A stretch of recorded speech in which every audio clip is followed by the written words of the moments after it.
प्रेक्षको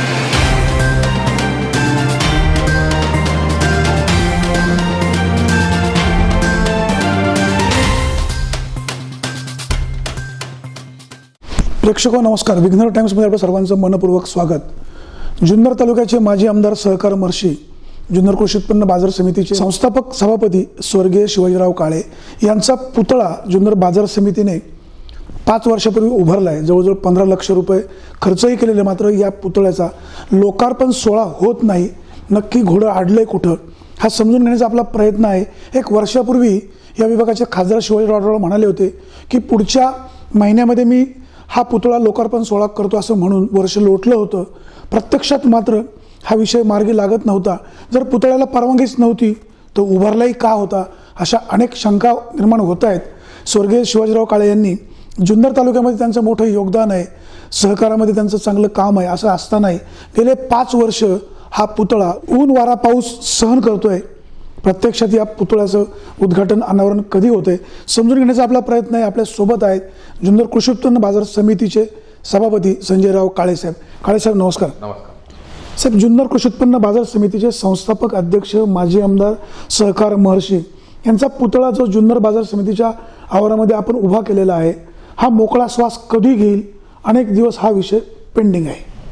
तो पुतळा आपल्याला पहिला क्लिअर करू इच्छितो की 2013 साली जुन्नर तालुक्यातल्या सहकार क्षेत्राचं काम करणाऱ्या कार्यकर्त्यांची, मार्केट कमिटीच्या अनेक म्हणजे संचालक असतील, माजी संचालक असतील आणि नेत्यांची, सर्वसामान्य जनतेची इच्छा होती की बाबा की ज्यांनी महाराष्ट्रामध्ये चांगलं काम केलं, पुणे जिल्ह्यात चांगलं काम केलं, ही मार्केट कमिटी स्थापन केली, त्यांचा पुतळा असावा. आणि म्हणून आम्ही प्रस्ताव तसा महाराष्ट्र शासनाकडे पाठवला होता. पण संचालक साहेबांची त्यांच्याकडे प्रस्ताव पाठवला आणि त्यांनी जी खर्चाला मंजुरी लागते प्रथमतः कोणत्याही कामाला खर्चाला, त्यांनी स्पष्टपणे शिवाजीराव काळे संस्थापक यांचा पुतळा उभारण्याला 12ची मंजुरी 2013 साली दिली. तेवढी नुसती मंजुरी चालत नाही, तर हा पुतळा उभारायला परवानगी देण्यासाठी त्याचे अनेक नियम असतात. तर पुणे जिल्हाधिकारी यांच्या नेतृत्वाखाली शासनाने कमिटी नेमली पुतळ्यासाठी. मग ती कमिटी नेमली, त्यांनी अभ्यास केला सगळा की पुतळा उभारणे योग्य आहे का, सगळ्या तरतुदी पूर्ण केल्यात का, काय सगळे त्याचा अभ्यास करून घेऊन त्या कमिटीने जिल्हाधिकारी यांनी महाराष्ट्र शासनात तशी शिफारस केली की पुतळा बसवायला हरकत नाही. बाकीच्या सुद्धा तदनुषंगिक ज्या बऱ्याच पुतळे म्हणजे त्या कला संचालनालय वगैरे वगैरे त्या परवानगी असतात त्याही मार्केट कमिटीने घेतलेल्या आहेत, शासनाने दिलेल्या आहेत. आणि पुतळा मग 2014 साली टेवर कॉरिडॉर काढून वगैरे पूर्ण झालेला आहे. 11 लाखाचा पुतळा, 4 लाख 14 बांधकाम वगैरे. बाजार समितीला अशा प्रकारचे पुतळे उभे करायला परवानगी नसते अशी पण चर्चा होते. कोणत्याही बाजार समितीला आणि सहकारात देखील आपण पाहिलं तशी स्पेसिफिक पुतळे उभारायला परवानगी असं ॲक्टमध्ये कुठे नसतं. शेवटी ज्यांनी संस्था स्थापन केला, काय केला, खर्च जो आहे तो त्याला अशी ते महाराष्ट्र शासन परवानगी देतं, मग त्यानुसार केला जातो. आपण याचं स्पष्टपणे पाहिलं तर पुणे कृषी उत्पन्न बाजार समितीमध्ये अण्णासाहेब बगर संस्थापक आहे, त्यांचा पुतळा आहे. साखर कारखान्याचे निवृत्तीशेठ शेरकर यांचा पुतळा आहे. आत्ता मागच्या आठवड्यामध्ये R.R. आबा पाटील यांचा कृषी उत्पन्न बाजार समिती तिथली जी आहे, मला वाटतं त्यांच्या तालुक्यातली तासगाव काय, तिथे त्या पुतळा उभारलेला आहे. शंकरराव मोहिते पाटलांचे पुतळे आहेत. तर असं स्पेसिफिक कोणत्याही कायद्यात तसं पुतळा उभारण्या परवानगी असं हे नसतोच.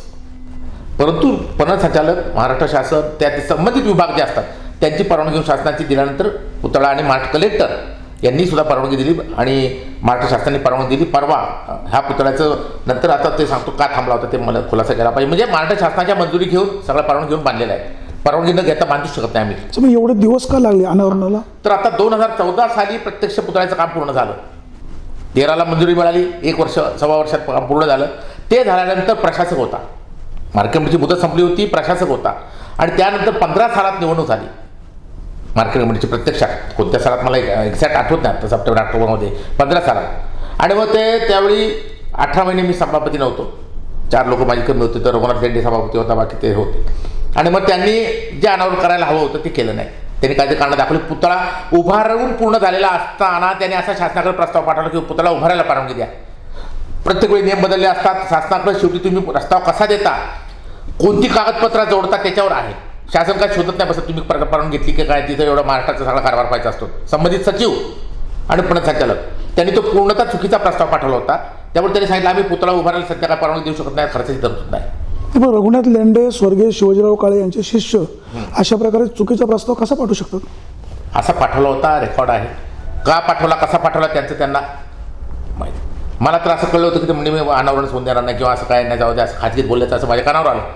तुम्हाला लक्षात घ्या, पुतळा जर उभारून पूर्ण झाला त्यावेळी ते संचालक होते.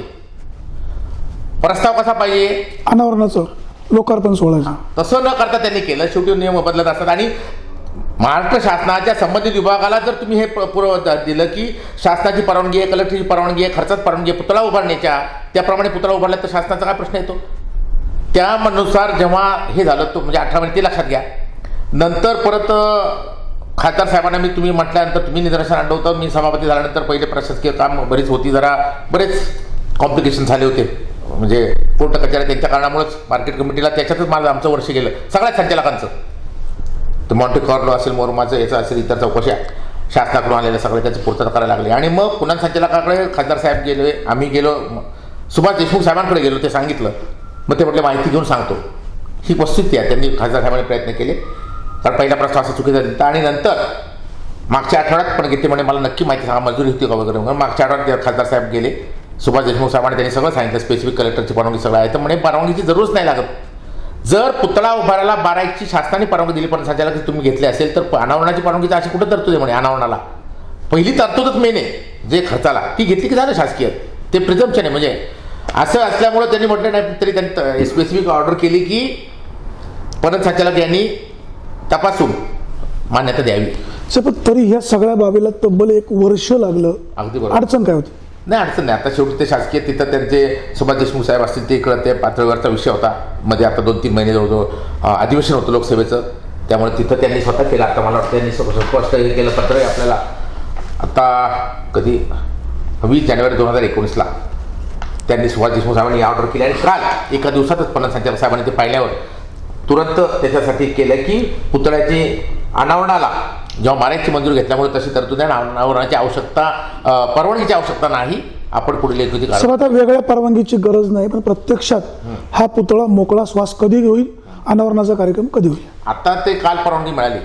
आता त्या बाबतीत माझ्या संचालकाच्या कानावर मी घातले. त्याच्यासाठी आता मिटिंगवर सुद्धा आम्ही परवा तातडीची घेतली. जेव्हा मला कळलं की परवानगी म्हणजे शासनाने, महाराष्ट्र शासनाने आणि सुभाष देशमुख साहेबांनी दिली, आढराव दादांनी पण तसं मला कळवलं आणि त्याप्रमाणे ते लेटर पाठवलं. ते पाहिल्यानंतर मग मी मिटिंग, तातडीची मिटिंग बोलवली, विशेष मिटिंग मार्केट कमिटीची संचालकांची.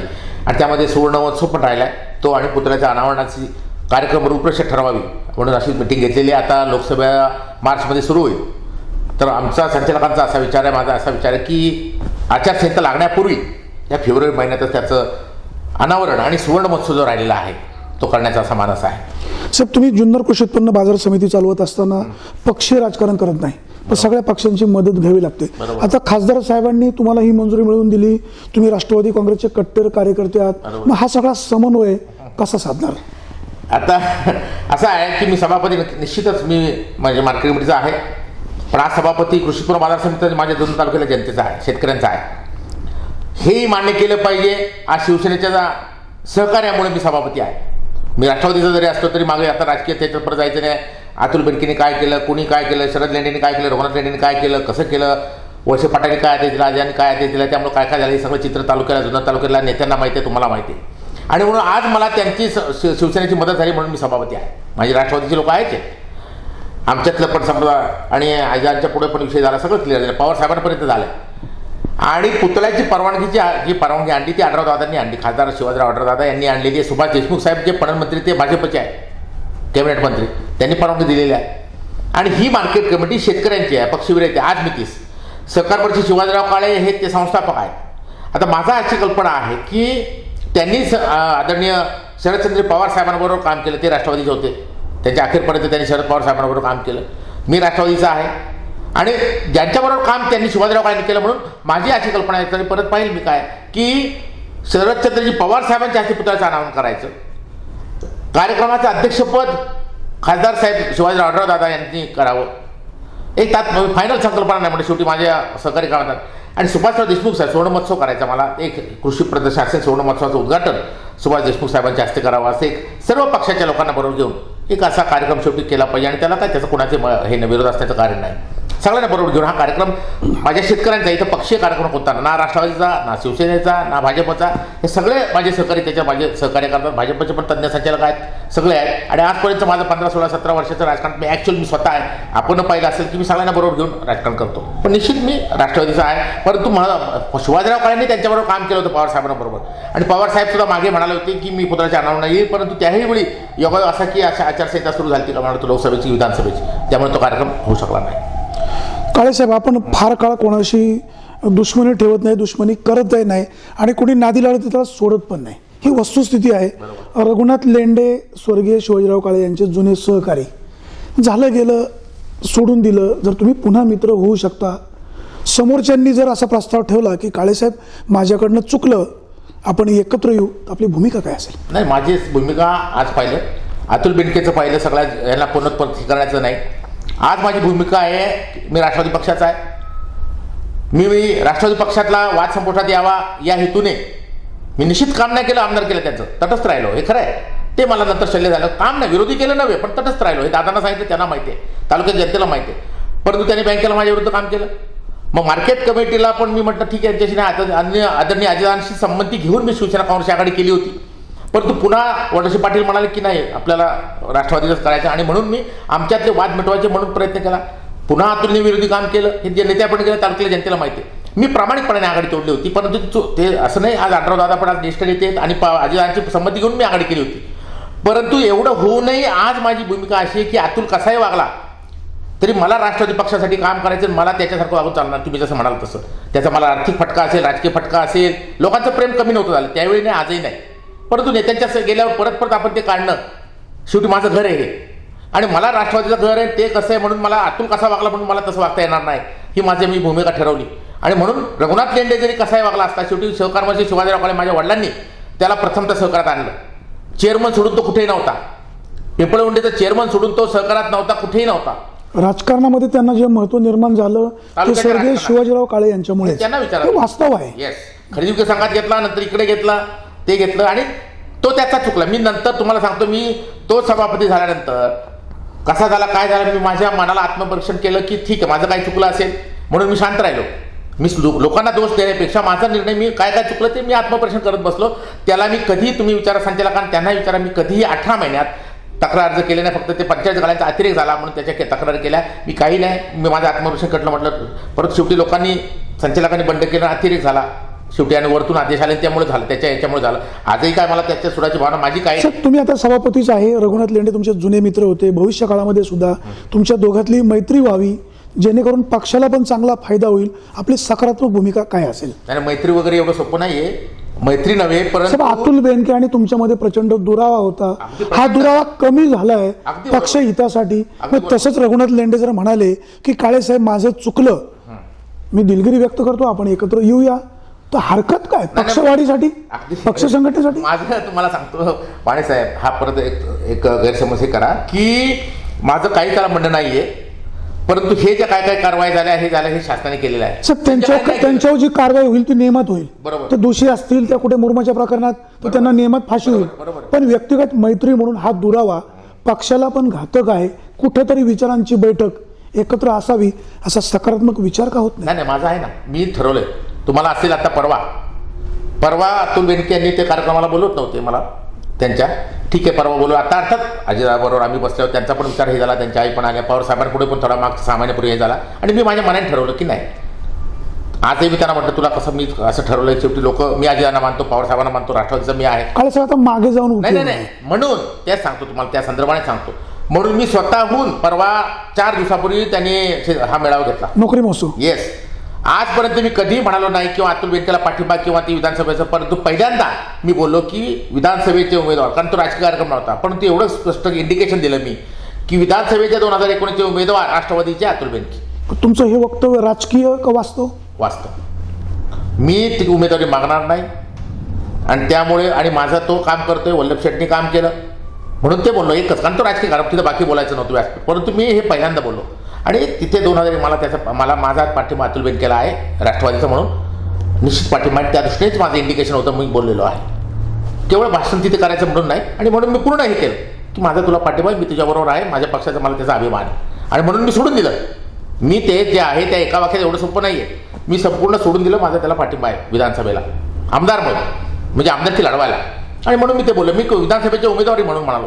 आता पुढं आम्ही आमच्या पक्षाचं बघूया. शेवटी एवढं झालं तरी अजितदादा, अतुल बेनके असतील आणि पवारसाहेब वगैरे आम्ही बसून ठरवू आमच्या अंतर्गत वाद काय ते काय. साहेब, स्वर्गीय शिवाजीराव काळे, माजी आमदार वल्लभशेठ बेनके चांगले मित्र पण होते. वल्लभशेठ बेनके साहेबांनी काळे साहेबांना त्रास पण दिला. काळे साहेब म्हणाले होते या मार्केबाईला बेल्याचा बाजार दाखवला पाहिजे. बरंच पाणी पुला खाऊन वाहून गेलं.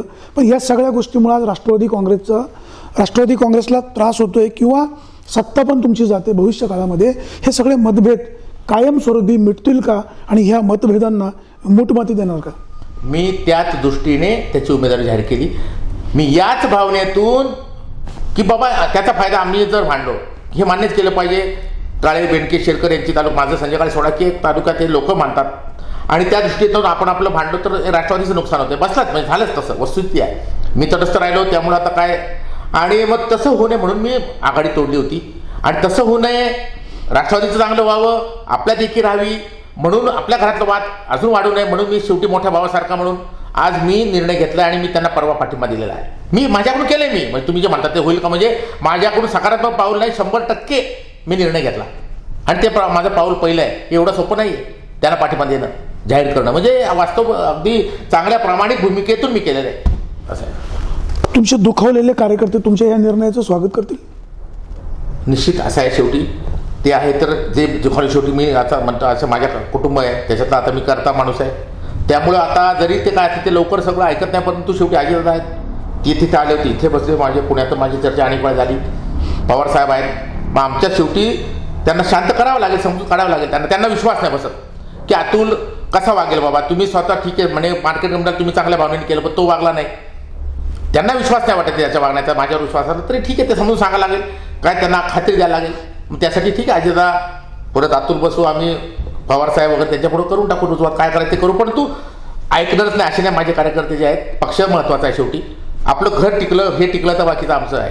त्यामुळे त्या सांगितलं तर त्या याच्यावर शेवटी सगळे आलेत, एक आलेत आणि इथं ह्या निर्णय आलेत की भाजप शिवसेनेचं जे सरकार आहे, शेतकरी वगैरे सगळं त्या दृष्टीने सुद्धा. आणि पक्षाचं तुम्ही जे मेन म्हटला की आपल्या ताकद असू नये, राष्ट्रवादीची जुन्नर तालुक्यात एक नंबरची ताकद असून केवळ याच्यामुळं पक्षाचं नुकसान होतं आणि ते नको आहे. आम्हाला अजितदादा मुख्यमंत्री पाहायचं आहे, पवारसाहेब पंतप्रधान पाहिजेत. ह्या भावना केल्यावर शेवटी सगळे हे वाद त्याच्या दृष्टीने किरकोळ आहे, काही नाही. तुम्ही परवा भाषणात असंही म्हणाले की चला हवा येऊ द्या असे कार्यक्रम नको, लकेटराव सारखे कार्यक्रम नको. अतुल बेनकेंनी जे शाश्वत काम केले हे अतिशय चांगलं आहे. अतुल बेनके यांना गोंजारताना विद्यमान आमदार शरददादा सोनवणे आणि विद्यमान जिल्हा परिषद गटनेते आशाताई बुचके यांच्यावर पण तुम्ही काही अंशी ताशेरे ओढलेत. ताशेरे नाही, हे जे आहे तसं हवा शेवटी ते मी तुम्हाला काय म्हणालो, शेवटी मनोरंजनही पाहिजे असंही म्हणालो. त्याचं वाक्य मी हवा येऊ द्या हे म्हटलं तसं खरं आहे. त्यांना म्हणालो आता काय राजकीय याच्यात बोलायचं असतं, परंतु हे खऱ्या अर्थाने वाचतो. ते करमणुकीचा कार्यक्रम होता, तेही म्हणालो की करमणूक पण पाहिजे. न बोलता मी तसं एक भाषणाचा भाग म्हणून म्हणालो, पण खऱ्या अर्थाने बेरोजगार प्रश्न गंभीर आहे आणि तिथं आज लोकांना मला कळलं आता जो 1100 लोकांना रोजगार मिळाला, 3000 लोकांनी हे केलं होतं. म्हणून मी ते ही वास्तवता आहे. त्याच्याहीपेक्षा हा कार्यक्रम तेही म्हणालो त्यावेळी की मनोरंजनही पाहिजे आणि म्हणून त्या अनुषंगाने बोलतो. ताशेरे वगैरे मी आजच्यापर्यंत जीवनात तुम्ही पाहिलं असेल माझ्या इतक्या वर्ष राजकीय जीवनात मी वैयक्तिक कुणावरही टीका केलेली नाही आजपर्यंत. जे पण त्याच्यापर्यंत असतं मी माझा पक्ष, माझ्या पक्षाची भूमिका आणि विरोधी पक्षाची भूमिका असेल ती आहे इतक्या वर्षाच्या याच्यात. अर्थात इथून पुढे बघेल जर कोणी माझ्यावर आता हे करायला लागला म्हणतो आपण म्हणतो म्हणजे चुकलेल्या माणसाने ही एक संधी असं समजायचं. चुकलेल्या माणसाची म्हणजे असं नाही मोठे. आता अतुल बेनके चुकलेच होते, रघुनाथ लेंडे चुकलेच होते. जर त्यांनी सगळ्या मंडळींनी दिलगिरी व्यक्त केली, अतुल बेनकेंनी सुद्धा जाहीर माफी पण मागितलेली, मग आता तुम्ही त्यांना सुधारण्याची एक संधी देणार? नाही, 100% नाही ना. मी असं आहे, मी अतुल बेनकेसाठी काम करणारच आहे हे मी स्वतः जाहीर केलं. रघुनाथ लेंडेचं नाही म्हणते अजून मी. हा ठीक आहे, तुमची अतुल बेनकेने हे केलंय. रघुनाथ लेंडे सुद्धा जर म्हणाले, आई सुद्धा जे आहे अतुल बेनके जे आहे, बेनके साहेब, वळसे पाटील साहेब होते, पवार साहेब त्यांच्या पुढे पण झालेलं आहे. त्याने स्वतः म्हटले, मी स्वतः म्हटले, मी हे आहे, दादा म्हटले. त्यामुळं माझं त्याच्याबद्दलचा राग आता 1% नाही राहिलेला नाही. परंतु माझ्या कार्यकर्त्यांना विश्वास नाही त्याच्या वागण्याचा वगैरे किंवा कसा ते म्हणतात की तो कसा भविष्य काळामध्ये तो दुरावा दूर होईल. नाही नाही, एक दुरावा नाही आजच झालाय तसा. परंतु तरी माझ्या कार्यकर्त्यांना त्याला घेऊन अजितदादा, पवार साहेब, त्यांचे आई असेल, बेनके साहेब, आता ठीक आहे समजा असं बसून आम्ही बसू. 2019चा जुन्नरचा आमदार होण्यासाठी पक्षाने काय करायला हवं? सध्या जे काही चाललंय ते अलबेल आहे का? नाही नाही, ते आता हा विषय जाहीर होत नाही. मी बघू, आमचं मिटिंग घेऊ. अतुल शेठ बेनके यांना उमेदवारी द्यावी हे तुम्ही जाहीर करून टाकले. बरोबर आहे. असं गृहीत धरू अतुल बेनकेंना कदाचित उमेदवारी मिळेल, पण बरोबर. दोन्ही काँग्रेसची इथं आघाडी होऊ शकते. काँग्रेस उमेदवारी दावा दाखल करणार असं नुसतं म्हणतोय, उमेदवारी त्यांना मिळण्याचे चान्सेस फार कमी आहेत, हे वास्तव आहे. जर अतुल बेनकेंना उमेदवारी मिळाली तर तुमची व्यूहरचना कशी असेल? नाही, आता तो आमचा पक्षीय प्रकार आहे. व्यूहरचना कशी असेल हे सांगता येत नाही. हे मुलाखती सांगण्याचं नाही, आम्ही कसं असेल हे जाहीर बोलण्याचं नाही, आम्ही आमचं ठरवू. म्हणजे अतुल बेनकेंना जर उमेदवारी मिळाली तुम्ही प्रचार प्रमुख असाल? 100%. ज्या अर्थी मी सांगतो तिथं 100%. ज्या अर्थी मी म्हणतो म्हणजे मी काय त्याला उमेदवार करतो लढा हम कपडे सांभाळते असं नाही. काळे साहेब, तुम्ही अतिशय स्पष्टपणे बोलत असता. तुमचे शिवसेनेबरोबर संबंध आहे, जुन्नरचे आमदार शरद सोनवणे यांच्याबरोबरही संबंध आहे. तुम्ही अतुल बेनकेंचं प्रचार प्रमुख म्हणून काम करणार आहे, ह्या मैत्रीमध्ये काही अंश दुरावा? असं आहे, ती मैत्री वैयक्तिक मैत्री आली तिथं दुरावाने पक्षीय. शेवटी मी आजींना मानतो, पवारसाहेब राष्ट्रवादी पक्षाचा मी कष्ट हे आहे.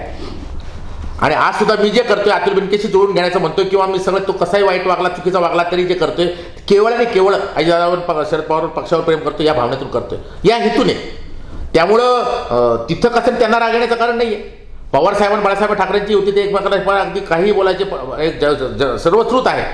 परंतु राजकीय पक्ष जे आहे, माझी निष्ठा, माझा पक्ष आणि त्याच्याबद्दल, त्यामुळं शरददादा सोनवणेचे असेल, आशाताई बुचके त्यांचे असेल, त्यांचं पक्ष, त्यांनाही अधिकार त्यांच्या पक्षाबद्दल बोलण्याचा याचा. ती वैयक्तिक मैत्री वेगळी आणि राजकीय हे वेगळं. तिथं तर उलटता शरददादा सोनवणे त्यांचं रघुनाथ लेंडे वगैरे असतील, त्यांनी एकमेकाची बाजू घेतली. रघुनाथ लेंडेने शरद सोनवणेचं काम केलं, आमदार केला, त्या लोकांनी गप्प बसले. तिथलं मतदान बघा राष्ट्रवादी किती झाले, शरद लेंडेचं बघा, ते गप्प बसले. तो तर तालुका अध्यक्ष होता शरद लेंडे. राष्ट्रवादी काँग्रेसला विधानसभेला झालेलं मतदान 7,000 मतदान पिंपळवडीचं आहे, ते पाहू.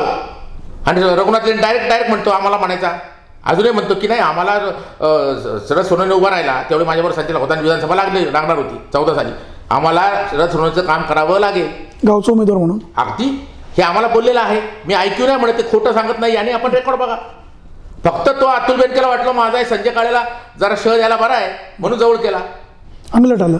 अंगलट नव्हे, प्रत्यक्ष काम त्यांनी कोणाचं केलंय. आणि नुसतं दुसरी अजून एक माहिती सांगतो की तो गावच्या ग्रामपंचायत मिटिंगमध्ये असं म्हटलं, आनंद राजकारणी सांगितलं की शरद लेंडे आपलं शरद सोनवणे त्यांना डायरेक्ट म्हटला की तुला सभापती मी केलंय. रघुनाथ लेंडे म्हटला हो. नंतर आता जेव्हा कारवाई झाल्या तर तो शरद अतुल बेनकेकडे, वल्लभ बेनकेकडे जात नव्हता. तो कुठे जात होता? शरददादा सोनवणेकडे जात होता. आणि काही लोकांची चर्चा अशी की शरददादांनी मदत केल्यामुळे त्याला अटक झाली नाही. मला त्याच्यावर काय हे म्हणायचं नाही. त्यांनी गावचं पाहिलं, शरददादांनी गावचं पाहिलं, त्याचं राजकारण बरोबर आहे. आता शरददादा त्यावेळी पण म्हटले की बाबा शरद लेंडेला जर तिकीट मिळालं तर मी माघार घ्यायला तयार आहे. आता शरद लेंडे जे म्हणतात की तिथं त्याला मिळालं का कोणा म्हणते मला मिळालं तर माघार घ्यायला तयार, असं त्यांचं चाललं एकमेकांचं गावचं. पण तरी असं ते झालं तरी शरददादा सोडून एक म्हणजे मैत्रीकरणाचा माणूस आहे, माझी वैयक्तिक मैत्री. त्यांनी कसं वागावं, त्यांनी पॉलिसी, पण ही वस्तुस्थिती आहे ही जे सांगतो मी आकडेवारी. ते शरद लेंडे तर अध्यक्ष होते, तालुका अध्यक्ष, पण रघुनाथ लेंडे बोललेलं आहे, वागलेलं आहे. आत्ताचं रेकॉर्ड बघा. परिषदेची निवडणूक झाली त्यावेळेस रघुनाथ लेंडेंनी जाहीर एक सभा पिंपळवणीमध्ये घेतली. त्या सभेमध्ये विद्यमान आमदारांवर चौफेर टीका पण केली होती. तो गमतीचा भाग असतो, अंतर्गत असते लुटुपुटीची लढाई. सगळं आत्ता जर केलं रेकॉर्ड बघा, ते काय करायचं ते करा, त्यांच्या हे तपासा कसं करायचं काय करा बघा. हे झालेलं आहे. मतदान किती झालं, काय बोलला, आम्हाला सध्या बोलीला नंतर बघा, असं आहे ना. माजी आमदार वल्लभशेठ बेनके आदरणीय सगळ्यांचं श्रद्धास्थान आहे.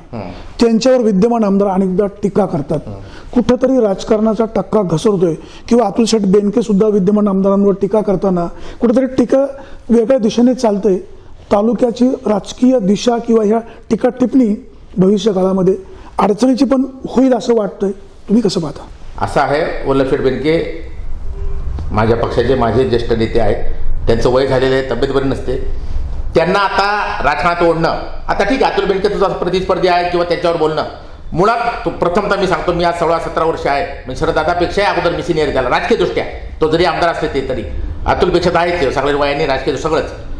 वैयक्तिक टीका कुणावरही करू नये, पक्षीय टीका किंवा काय असं करावं. आणि वल्लभ बेनकेंना तर मध्ये घेऊच नाही. वल्लभ शेठ असतील, निवृत्ती शेटकर असतील, ज्येष्ठ नेते कोण कोण असतील, यांना घेऊच नाही.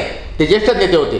तुम्हाला काय एकमेकावर करायचं किंवा तुमच्या कामाबद्दल बोलायचं, अतुल बेनकेंनी त्यांना बोलवते. आणि आज वैयक्तिकरित्या शरददादा सुद्धा आज भीतीस, ते मनसेचे नाही ना शिवसेनेचे, ते तालुक्याचे आमदार आहेत. त्या आमदाराचा तेवढा मान ठेवणं, सगळ्यांच्या मदतीमुळे ते आमदार झाले. सगळ्यांच्या मदतीने जनतेने. आता म्हणजे तुम्ही गप्प राहिले म्हणजे ते निवडून आले. झालं ना, मी तटस्थ राहिलो. मी जाहीर सांगतो, मी तटस्थ राहिलो. मी अतुल बेनकेचं काम नाही केलं, पण विरोधही केलं नाही. माहिती आहे ना, आजी यांना सांगितलं, जनतेला माहिती आहे, अगदी बरोबर आहे.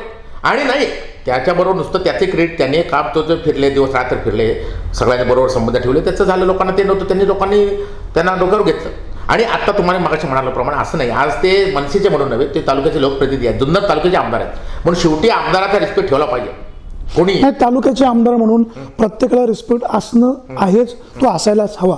परंतु शरददादा सोनवणे आमदार झाल्यानंतर त्यांच्यामध्ये काही अंशी बदल पण दिसतोय. याचा परिणाम 2019च्या निवडणुकीमध्ये राष्ट्रवादी काँग्रेसच्या पथ्यावर कसा पडेल? नाही बदल दिसतो म्हणजे काय नक्की मला ते नाही कळलं नाही, तुम्हाला. म्हणजे त्यांचं वागणं, बोलणं, कामाची पद्धत, बोलण्याची स्टाईल. नाही असं आहे. मग तुमचा राष्ट्रवादी काँग्रेसचा उमेदवार विजय कसा होणार? तुमची गणितं काय असणार? नाही आता तुम्हाला परत म्हटलं आम्ही स्ट्रॅटेजी बघू आपण नंतर, आता लगेच नाही सांगता येत स्ट्रॅटेजी काय आहे ती. मला बसायला लागेल सगळं. आणि मी आता असं होतं, मी मुळात हे मार्केटवर झाल्यानंतर मी याच्यात दुर्लक्ष काढलं होतं की अतुल बेनकेला कसं वागायचं त्याचं वागू द्या. पक्षी याच्यात मी इकडे जात नव्हतो, फक्त आईजाने बोललो तिकडे जायचो.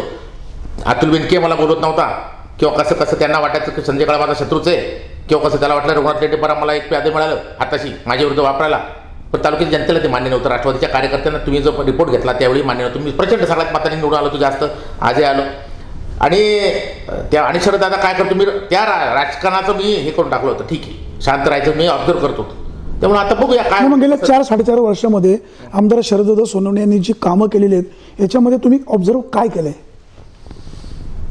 नाही आता असं आहे, जी कामं झाली ती झाली, त्याच्याबद्दल मला आता बोलता येणार नाही. मुख्यतः मी तुम्हाला सॉरी, तुम्ही हुशार आहात. कामं झालेली आता मला कसं आहे माझ्या तोंडून वदवणं मला बोलता येणार नाही. काही कामं झाली निश्चित झाली, जी झाली ती झाली, काही चुका पण झाल्या असतील त्या मला काय त्याच्यात जायचं नाही. काय चुका झाल्या तर मग अतुल बेनकेंना जर आमदार करायचं असेल त्यावेळी ते बोलू आम्ही ना, त्यावेळी त्याची उमेदवारी ज्यावेळी तेव्हा आता सगळं आता कशाला सांगू, बरोबर नाही? काळे साहेब तुमचा मुद्दा अतिशय योग्य आहे. अगोदर लोकसभेची निवडणूक आहे. अगदी बरोबर.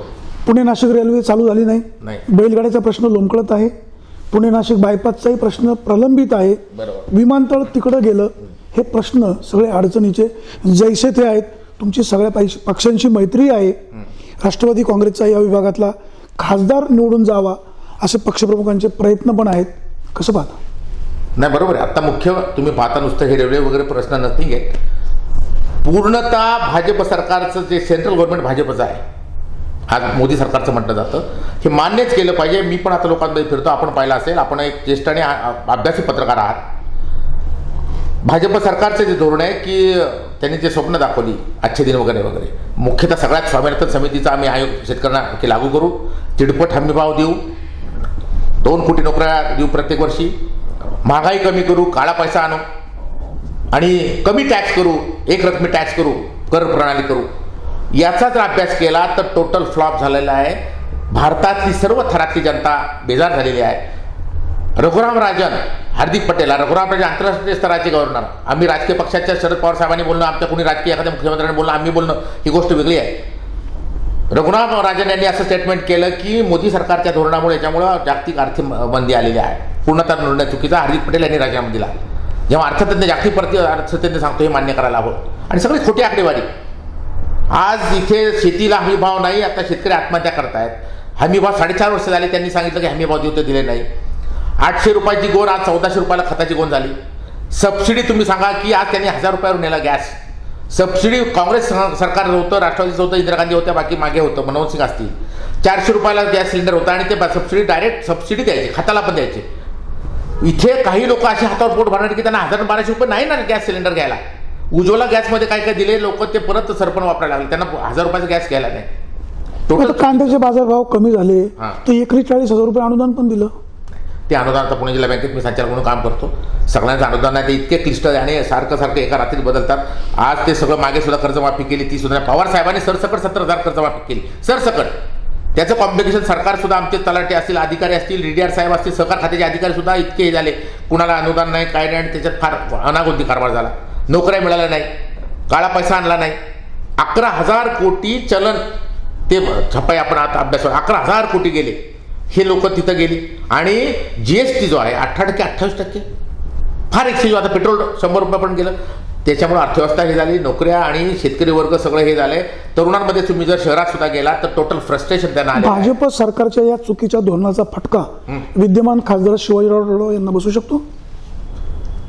त्याचा अर्थ असा आहे कसं आहे, परत तुम्हाला म्हटलं तसं त्यांचं भाजपचं नाही, नाही. तुम्ही आता मागाशी म्हणाले पुणे नाशिक रेल्वे हा किरकोळ विषय आहे, बैलगाड्याचा विषय तसाही किरकोळ हो, आहे. या विषयापुढे अगदी अगदी मग जर मोदींचे हे चुकीचे नाही, निर्णय नाही, नाही, झाले, किरकोळ म्हणजे नव्हे, या विषयापुढे मान्य. हा सगळा देश यामुळे त्रस्त झालाय. मग ह्या हे फार सगळ्या गंभीर आहे. मोदी साहेबांच्या चुकीच्या गोष्टींचा फटका विद्यमान खासदारांना बसू शकतो. असं आहे, ते खासदारकीचं कसं आहे, तो विषय वेगळा आला. हा विषय साहेब, वेगळा आला. विधानसभा निवडणुकीला अजून अवकाश आहे, हा. लोकसभा निवडणूक आता पुढ्यात आहे, शेवटी वास्तव स्वीकारलं पाहिजे. नाही नाही, आपण म्हणता तसं नाही. आता लोक हे जे आहे, कुणी काय केलं, कसं ते मुद्दे ते राजकारणाचे त्यावेळी बोलू. परंतु आज मला जे दिसतं ते, आणि हे दिसतंय की त्यांनी खासदार साहेबांचं मी रेकॉर्ड पाहिलं, म्हणजे मला काय पक्ष नाही, मी राष्ट्रवादीचाच आहे, की त्यांनी ते त्याच्यासाठी प्रस्ताव पाठवले, अशोक मुलांनी पाठवले होते, आणि आता त्यांनी म्हटलं मंजूर झाले, आता मोजणी होईल, आणि ते म्हणे टेक ऑफ घेईल. मी तिथे पाहिलं, ते पण पाहिले, रेकॉर्ड पाहिले की तिथे ऑलरेडी म्हणजे जागा नव्हती म्हणून तिकडे गेलेले, काय कोण म्हणतं हे गेलं. आता ते बघू, मी माहिती घेऊन तसं बोलले, आज बोलू शकत नाही, मला त्यात ते नीट मी डिटेल माहिती घेतली नाही. आता आरोप प्रत्यारोप चाललेत, त्यामुळे आज इमिजिएटली मी सांगू शकत नाही खासदार साहेबांचं चुकतंय किंवा काय झालंय. ते प्रश्न महत्वाचे आहेत या पुणे जिल्ह्यासाठी. हे रेल्वे वगैरे विमानतळ समजा तिकडे गेले, आता त्याच्याबद्दल भाष्य नाही, परंतु महत्वाचे आहेत, निश्चित आहेत ना. हा नाही, चौपदरी रोड शेवटी वगैरे. वास्तव स्वीकारलं पाहिजे. खासदार साहेब म्हणतात विमानतळ तिकडे जे गेलं त्याचा सर्वे जो झाला, इथं भौगोलिकदृष्ट्या विमानतळ होऊ शकत नव्हतं, तो सर्वे झाला, काँग्रेस आघाडी सरकारच्या काळात झाला, तो अहवाल दडवून ठेवला गेला, मला बदनाम केलं गेलं. राहिला प्रश्न पुणे नाशिक महामार्गाचा, माझे प्रयत्न सुरू आहेत, परंतु हे प्रयत्न गेले अनेक वर्ष सुरूच आहेत. महामार्ग झालेच आहे, हे मान्य करायला लागेल. कुणी केला प्रयत्न काय, आता मला ठीक मी असेल, आज रोड झालेला फक्त मंचर, नाशिक, कळंब या ठिकाणचे बायपास राहिले, तो कॉन्ट्रॅक्ट पडून गेला, ही वस्तुस्थिती आहे. कारण मी आडगावला 13 एकर जागा घेतलेल्या मार्केट म्हणजे मॉन्टे कार्लो आपल्या मारुती शोरूमच्या तिथे, आणि मग त्यासाठी मी आढराव दादाकडे गेलो, हे गेलो तर 800 कोटीचं टेंडर, 800 कोटी भरावं लागतील, 700 कोटीचं टेंडर काढलेलं आहे.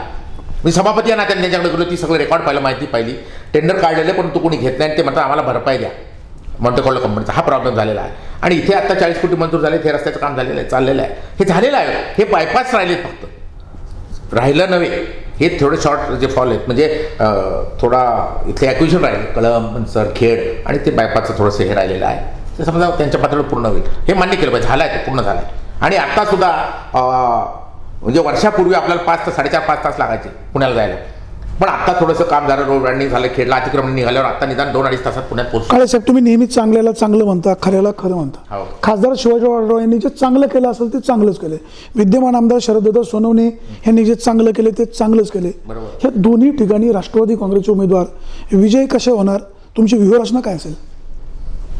नाही ना, असं आहे आमच्या, असं आहे पक्षाचे आमचे कार्यकर्ते आमची फळी बघतात. साहेब, इथं काही जादूची कांडी नाही, मग टीका टिप्पणी तर करावीच लागेल, काही मुद्दे समोर तर आणावे लागतील. मग असं काही का काही मुद्दे तुम्ही असे पोतडीत बांधून ठेवलेत, योग्य वेळी बाहेर काढणार? काढू ना, ते योग्य वेळ काढू, चर्चा करू, सगळं आहे ते सगळं. आता आज मी तीच बोलणं, जेव्हा उमेदवार जाहीर होत्या राजकीय फळावर बोलू. काळेसाहेब, एक शेवटचा प्रश्न. जुन्नर कृषी उत्पन्न बाजार समिती एक महाराष्ट्रातली नावाजलेली बाजार समिती, सध्या कुठल्याही शेतीमालाला बाजारभाव योग्य प्रकारे मिळत नाही, शेतकऱ्यांची ससवलपट होते, काही अंशी शेतकऱ्यांचं नियोजन पण चुकत असेल, तुम्ही या शेतकरी बांधवांना एक सभापती म्हणून काय सांगाल? नाही, नियोजन आता चुकतं खरं, हे झालं त्यांनी जरा थोडा अभ्यास करून, आता सुदैवाने इथे शेतकरी पण जुन्नर तालुक्यातले हुशार आहेत, थोडं नियोजन करून केलं पाहिजे. पिकांचं नियोजन म्हणजे एकच पीक सगळ्यांनी कांदे लावलं, सगळे कांदेच लावत आहेत? नाही, ते कांद्याचं नाही, तसं लावलं तर नाही, असं काय नाही, सगळ्या तालुक्यांनी जर लावले तरी ऐका, एक्सपोर्ट कांदा होतो, अख्ख्या भारतभर कांदा जातो आपला, टोमॅटो सुद्धा भारतभर जातो. साहेब, मागणीपेक्षा आवक जास्त झाली तर बाजारभाव घडतात. नाही, पण नुसत्या जुन्नर तालुक्याने कांदा लावला, अख्ख्या देशाभरात पुरवायचा मग असतो. चुकतंय कुठं? नाही, चुकतं आता तुम्ही म्हटलं तसं नियोजनच चुकलं पाहिजे, म्हणजे कसं कोणता. पुन्हा सरकारची चुकी? नाही, पुन्हा सरकारची म्हणजे आता या बाबतीत तर सरकारचं धोरण आहे, निश्चित आहे ना. निर्यात धोरण वगैरे आपण पाहिलं की असताना पाकिस्तानचा कांदा आणा, साखर सुद्धा इथे पडून असताना साखर आणा, धोरण आहे. साहेब, आज सर्वसामान्य माणूस, नोकरदार, शेतकरी प्रामुख्याने म्हणतोय की यांना निवडून देऊन चूक झाली, आम्हाला शरद पवारच पाहिजेत. बरोबर, अगदी बरोबर. त्याचं कारण तुम्हाला म्हटलं तसं मागाशी परत पहा, आपण काँग्रेस राष्ट्रवादीच्या काळात वगैरे आपलं सरकार जे आहे ते डायरेक्ट सबसिडी द्यायचं शेतकऱ्यांना, अनुदान द्यायचं, हमी भाव त्याच्यावर कंट्रोल होता. जेव्हा कांद्याचं उत्पादन जास्त होईल, साखरेचं होईल, तेव्हा निर्यातीला प्रोत्साहन देत होतं. इथे उलटं झालं, आता 1400 रुपयाला 1200 रुपयाला गोण झाली, खताची गोण झाली, सबसिडी बंद केल्या, सगळ्या फॅसिलिटीज बंद केल्या. जेव्हा आवश्यकता नाही तेव्हा निर्यात करतात, आयातीला प्रोत्साहन देतात, ते म्हणजे पाकिस्तानची साखर आणा, हे आणा, तुरडा आणा, बाकी आणा, सगळं. मग टोटल पॉलिसी चुकीची. साखर कारखान्यांची सगळे सहकार क्षेत्रच मोडीत काढण्याचा प्रयत्न केला. आज पुणे जिल्हा मध्यवर्ती सहकारी बँक असेल, शेतकऱ्यांची बँक आहे, 700 कोटी रुपये आमचे 750 कोटी 1 वर्ष पडून होते. मग पवार साहेबांनी आज प्रयत्न केले, जेट्टी साहेबांना सांगितलं सगळं, आणि मग ते सरकारने घेतले तरी अजून सुप्रीम कोर्टात जायला लागला आम्हाला, आणि आता 22.5 कोटी आहेत शेतकऱ्यांचे पैसे. ते सगळं केले, एन्क्वायरी केली त्यांना वाटते म्हणे ते म्हणे हे पैसे कसे तो ब्लॅकने केले असेल काय नाही. पुणे जिल्हा आशिया खंडातली 1 नंबरची बँक आहे. म्हणजे अशी टोटल चुकीची धोरणं. जिल्हा बँक तोट्यात आहे अशा प्रकारच्या पण मध्यंतरी वावड्या उठल्या होत्या. चुकीच्या तोट्यात नव्हे, NPA झाला या चुकीच्या धोरणामुळे. ते चुकीच्या वावड्या वगैरे आजही सांगतो 1 नंबरची बँक आहे महाराष्ट्रात. आमची आर्थिक स्थिती चांगली आहे. ते बातमी जी दिली अडचणीत वगैरे नाही. या सरकारने जे कर्जमाफी केलं ना जाहीर धोरण, त्यामुळे शेतकऱ्यांनी पैसे भरणं थांबवलं म्हणून पीक कर्जाची थकबाकी राहिलेली आहे. समजा वाणी साहेब आहेत किंवा संजय काळे आहेत, आमची उसाची रक्कम आम्ही काय केलंय की ती भरली नाही, माफी होईल म्हणून. आता त्यांना वाटलं आता आचारसंहिता लागेल, मग लोकसभेच्या अगोदर विधानसभेच्या अगोदर कर्जमाफी होईल आमची, म्हणून लोकांनी पैसे नाही तर आम्ही कारखान्याचे पैसे काय केलेत ते म्हणे नका भरू, आमची माफी होणार आहे. शेवटी त्यांचे पीक कर्ज आम्ही काढलं, त्यांचं खातं म्हणजे पैसे कर्जाचे, आणि त्यांच्या खात्यात ठेवले अनामत आम्ही पुणे जिल्हा बँकेत. कर्ज खाते जमा नाही केलेले की आम्ही असं ते म्हणाले जमा करू कापा, ठीक आहे ओके आमचं कापा, परंतु आमच्या कर्ज खात्यात त्या संबंधित शेतकऱ्याच्या कर्ज खात्यात जमा करू नका. जर अनुदान आम्हाला सरकारचं मिळाले, कर्जमाफी झाली तर आम्हाला देता येईल. हे झालंय 2000 कोटी. ती आकडेवर चुकीच्या अडचणीत अजिबात नाही. कर्ज आहे, शेतकऱ्यांचा विश्वास आहे, पूर्ण सक्षम आमची बँक आहे, अडचणीत वगैरे काही नाही. हे त्यामुळं हे जे मला म्हणायचं होतं ते त्याचा खरं बातमीचं हे झालं की सरकारच्या चुकीच्या धोरणामुळे, घोषणामुळे आमचा शेतकरी त्याच्यावर विसंबून आहे की आज जो कर्जमाफी उद्या होईल म्हणून तो पीक कर्ज त्याने भरलेलं नाही, त्यामुळे तो थांबला, वाट बघू नये, अशी परिस्थिती आहे. प्रेक्षक आपल्या सोबत होते जुन्नर कृषी उत्पन्न बाजार समितीचे सभापती संजयराव काळे. एक अभ्यासू नेतृत्व आहे. राष्ट्रवादी काँग्रेसचे ते विश्वासू सहकारी अजित पवार साहेब आणि पवार साहेबांचे आहे. मधल्या बाजार समितीच्या निवडणुकीच्या काळामध्ये काहींनी दगाफटका केला, काहींनी विश्वासघात केला, मात्र चुकीच्या वागणाऱ्यांच्या मंडळींमुळे पक्ष अडचणीत येतोय ही भूमिका स्पष्टपणे मांडून झालं गेलं गंगेला मिळालं, पक्षवाढीसाठी हे सगळं सोडून एकत्रपणे मूठ बांधण्याचा त्यांचा प्रयत्न आहे. ज्या स्वर्गीय शिवाजीराव काळे यांनी जुन्नर तालुक्यामध्ये सहकार वाढवलं, त्यांच्या पुतळ्याचं लोकार्पण सोहळाही लवकर होणार आहे. माजी आमदार वल्लभशेठ बेनके यांचे चिरंजीव अतुल बेनके यांनी मागच्या काही वर्षांमध्ये संजयराव काळे यांना त्रास पण दिला, हेही वास्तव आहे. मात्र हे सगळं सोडून पक्षवाढीसाठी संजयराव काळे ह्या सगळ्यांना बरोबर घेऊन पुढे जाणार आहेत. संजयराव काळे कायदेतज्ञ आहेत, काही मुद्दे मात्र ते तोंडामध्ये गुळणी धरून आहेत. या विभागाचे आमदार आणि खासदार भविष्यात कसे होतील याबाबत मात्र ते बोलत नाही. मात्र काही मुद्दे निवडणूक जाहीर झाल्यानंतर ते बाहेर काढणार आहेत. प्रेक्षको, आपण कुठेही जाऊ नका, पाहत राहा फक्त विघ्नर टाइम्स, शोध बातमीचा, ध्यास सत्याचा. धन्यवाद.